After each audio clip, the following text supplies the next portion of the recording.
জেনে নিন বাথরুমে ঢুকতে আমরা কেন বাঁ পা দিয়ে প্রবেশ করি।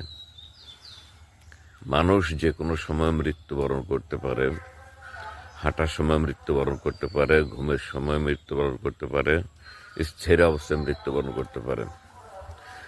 কিন্তু হাঁটার সময় যখন মৃত্যু আসে তখন যে পা উপরের দিকে উঠে সেই পা আর দিকে মানুষ নিচের দিকে পড়ে যায়। যেমন ধরুন, যদি ডান পা উপরের দিকে ওঠে হাঁটার সময়, তাহলে সে সামনের দিকে পড়ে যাবে মৃত্যুর সময়।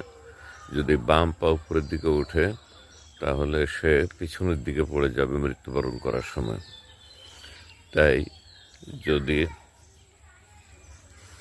ডান পা উপরের দিকে উঠে আর যদি মানুষ মৃত্যুবরণ করে, তখন সে সামনের দিকে পড়ে যাবে।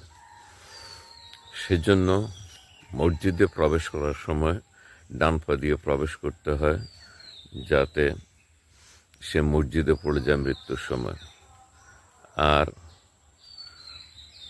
বাথরুমে ঢোকার সময় বাম পা দিয়ে আমরা প্রবেশ করি, যাতে আমরা পিছনের দিকে পড়ে যাই, বাথরুমে না পড়ে যাই। সেজন্য ইসলাম বিজ্ঞান ভিত্তিক গবেষণা করে দেখা গেছে যে ডান পা উঠলে মানুষ সামনের দিকে পড়ে যায় মৃত্যুর সময়, আর বাম পা উঠলে পেছনের দিকে পড়ে যায়। সেজন্যই বাথরুমে ঢোকার সময় বাম পা দিয়ে আমরা প্রবেশ করি, যাতে বাথরুমে না পড়ে যাই। আর মসজিদে প্রবেশ করার সময় ডান পা দিয়ে প্রবেশ করি, যাতে সামনের দিকে মৃত্যুবরণ করলে সামনের দিকে পড়ে যায়, মসজিদে প্রবেশ করি। ইসলাম অত্যন্ত সুন্দর বিজ্ঞান ভিত্তিক ব্যবস্থা। তাই ইসলামের অনুশাসনগুলি আমরা মেনে চলা প্রয়োজন।